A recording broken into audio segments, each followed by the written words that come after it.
Cette conférence va maintenant être enregistrée. Bonjour tout le monde, nous sommes le lundi 17 septembre 2018 et voici notre point bourse. Nous retrouvons le CAC bien comme nous l'avons quitté vendredi, à savoir sur les mêmes niveaux de prix, autour de 5350. Donc là le futur échéance septembre, donc l'échéance sera vendredi, cote actuellement 5343 points. Il n'y a pas de changement sur le fond, on cherche toujours à vendre sur des rebonds, notamment dans la zone des 5360-65. Donc on a pu le faire vendredi à plusieurs reprises, notamment le soir, avec un rachat qui a pu être fait dans la zone des 5335 à 5340, c'est ce que nous avions proposé notamment dans le trade du jour, vous voyez, à prix de vente 5358, 41, après des deux autres objectifs donnés à titre indicatif pour ceux qui voudraient laisser porter un petit peu plus, 25,5 et un objectif très éloigné, 5240, sait-on jamais. Donc on assiste toujours à une alternance de mouvements haussiers, mouvements baissiers dans le vide. Donc il n'y a toujours pas de quoi prendre de grosses initiatives. Les opérateurs restent méfiants et c'est donc un rempart à la baisse important. On le voit dès qu'il y a eu des petits trous d'air, notamment à l'approche du 5240-50, il n'y a pas eu de relais. Le marché a violemment rebondi derrière. En provenance des US, vendredi, c'est pas passé grand-chose. Dow Jones a terminé en petite hausse, tout comme le SP500, donc 0,03% de hausse. Le Nasdaq en toute petite baisse. Ce matin, le Nikkei était fermé.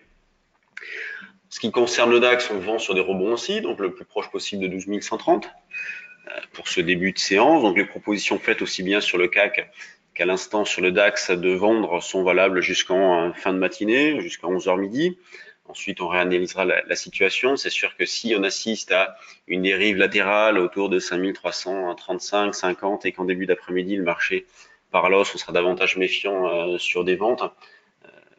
Mais on continue principalement à vendre.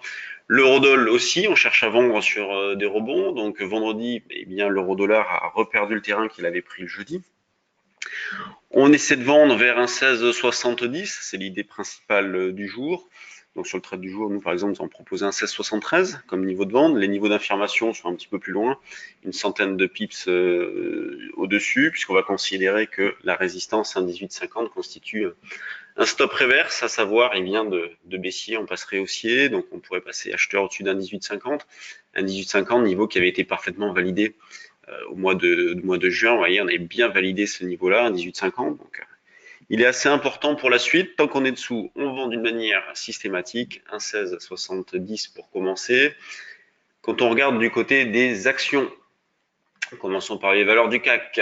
On a Société Générale, la plus forte hausse de l'indice, qui prend 0,8. À l'inverse, Peugeot, la plus forte baisse vers 1,30. Donc on voit qu'il n'y a pas d'excès, tout reste très régulier, beaucoup d'arbitrage. Le volume, mécaniquement, va augmenter à l'approche de la fin de séance, puisque, comme je l'ai dit tout à l'heure, ça sera l'échéance. Donc on travaillera vendredi le contrat échéance octobre. Il y a à peu près 10 points entre le futur et l'indice. Ensuite, on a NJ, BNP, donc les bancaires plutôt pas mal. Quand on regarde du côté des screeners, donc des valeurs qui suscitent de l'intérêt ce matin, qu'est-ce que l'on trouve? Tac, screener un huitième.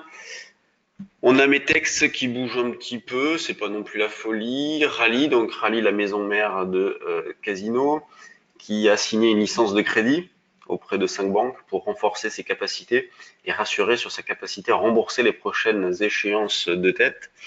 Donc Rallye prend 6%, on a eu un gap à la hausse, il y a une poursuite derrière. Ensuite, on a Visiomed qui monte aussi, donc Casino, dans le sillon de Rallye, Coeris, Monakea, Paro. Donc toujours pas évident de trouver des idées sur les mid et small cap. C'est d'ailleurs le problème que nous rencontrons sur le trade du jour action.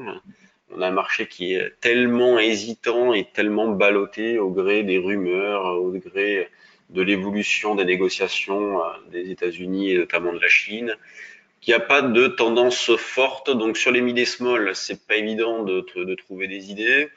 Sur les valeurs du CAC, non plus, sauf acheter des valeurs sur des replis et puis laisser porter. Mais c'est vrai que pour l'instant, on a un petit biais baissier sur l'indice, qui est pas bien méchant, mais ça reste baissier pour le moment.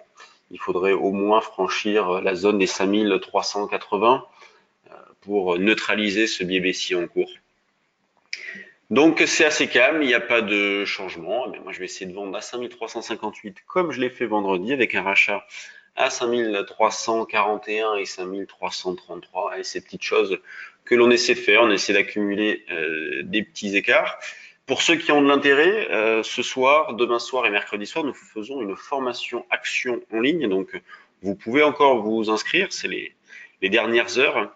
Donc, 18h30, 20h30, je fais la première partie ce soir. Jean-Louis fera la deuxième. Et avec Eric, on se partagera la soirée de mercredi. Donc, si vous avez de l'intérêt, vous pouvez nous contacter encore, c'est pas trop tard. 18h30, 20h30 ce soir, demain soir et mercredi soir, formation sur les actions. Donc, on explique le fonctionnement justement du marché des actions. On vous explique notre façon de travailler les actions. On vous remet nos pro-screeners. Donc, c'est en ligne de chez vous. Vous pouvez nous solliciter et écouter notre formation. Sur ce, bonne séance à tous et puis à demain pour un nouveau point bourse.